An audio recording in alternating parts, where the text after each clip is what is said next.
સુરત સારોલીમાં તિરુપતિ મેટલના ગોડાઉનમાં રૂપિયા 2.41 લાખની ઘરફોડ ચોરીનો પોલીસે માત્ર 3 દિવસમાં ભેદ ઉકેલી કાઢી આરોપીઓને ઝડપી કાયદેસરની કાર્યવાહી હાથ ધરી છે। સુરતના સારોલી વિસ્તારમાં આવેલા રાજપુરે ટ્રાન્સપોર્ટ નગર ખાતે તિરુપતિ મેટલના ગોડાઉનમાં થયેલી ઘરફોડ ચોરીનો ભેદ પોલીસે માત્ર 3 દિવસમાં ઉકેલી લીધો છે। ગોડાઉનમાંથી રૂપિયા 2,41,450 ની કિંમતનો મુદ્દામાલ ચોરી થવાની ફરિયાદ મળતા પોલીસે તાત્કાલિક તપાસ હાથ ધરી।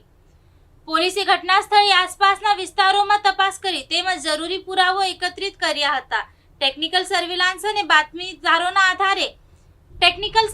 અને બાતમીદારોની મદદથી પોલીસને ચોરીમાં સંડોવાયેલા આરોપીઓ અંગે મહત્વની માહિતી મળી હતી।